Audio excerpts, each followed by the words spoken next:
বিসমিল্লাহির রহমানির রহিম। সংগ্রামী ছাত্র বন্ধুরা, আমরা অত্যন্ত দুঃখের সাথে বলতে চাই যে এক সাগর রক্তের বিনিময়ে আমরা বাংলাদেশকে স্বৈরাচার মুক্ত করে নতুন দেশ গড়ার প্রত্যয়ে আমরা যাদেরকে দায়িত্ব দিয়েছিলাম, আজকে তাদের দায়িত্ব অবহেলার ফসল হিসেবে আমাদেরকে এখানে দাঁড়াতে হয়েছে। আমরা দেখতে পাচ্ছি সরকারে বসে আমাদের এক ছাত্র উপদেষ্টা লিখছে এই হামলার দায় সরকারকে নিতে হবে। দয়া করে এই ধরনের মস্করা বন্ধ করেন। আপনাদের সকল ফোর্স, ইন্টেলিজেন্স এজেন্সি এগুলো কি করে যদি আপনারা হামলা প্রতিরোধ করতে না পারেন?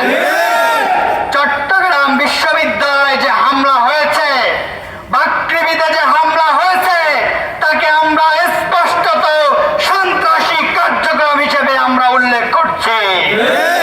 দয়া করে সন্ত্রাস দমনের সর্বশক্তি বিনিয়োগ করে আপনারা বাংলাদেশকে সন্ত্রাসীদের থেকে মুক্ত রাখুন।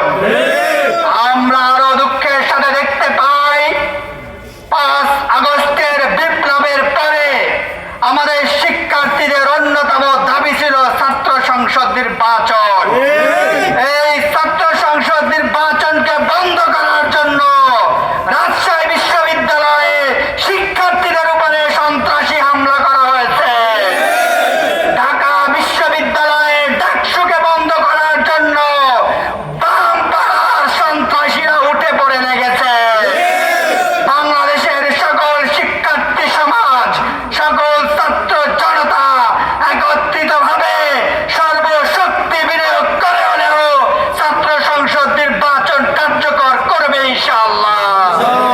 আমরা জগন্নাথ বিশ্ববিদ্যালয় থেকে দায়িত্বহীন ঘোষণা করতে চাই, আবার যদি জুলাই আসে, আবার যদি রক্ত দেওয়ার প্রয়োজন হয়, সবার আগে জগন্নাথ বিশ্ববিদ্যালয়ে বুক চেতিয়ে দাঁড়িয়ে যাবে।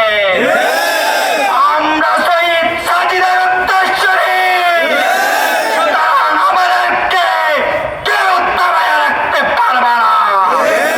সংগ্রামী উপস্থিতি, আমরা বলতে চাই ইন্টারিম গভর্নমেন্টকে আপনারা অতি দ্রুত সকল সন্ত্রাসী মোকাবেলা করে, সকল চক্রান্ত মোকাবেলা করে ছাত্র সংসদ নির্বাচন কার্যকর করুন। নূর ভাইয়ের উপরে যারা হামলা করেছে তাদেরকে চিহ্নিত করে সর্বোচ্চ শাস্তি নিশ্চিত করুন। চট্টগ্রাম বিশ্ববিদ্যালয় বাকৃবি এবং রাবিতে যারা সন্ত্রাসী কার্যক্রম ঘটিয়েছে তাদেরকে দৃষ্টান্তমূলক শাস্তি নিশ্চিত করুন। তাহলে আমাদের এই দেশ শান্তিতে থাকতে পারবে। সবাইকে আজকে এখানে উপস্থিত হওয়ার জন্য ধন্যবাদ জানিয়ে আমি আমার বক্তব্য এখানেই শেষ করছি।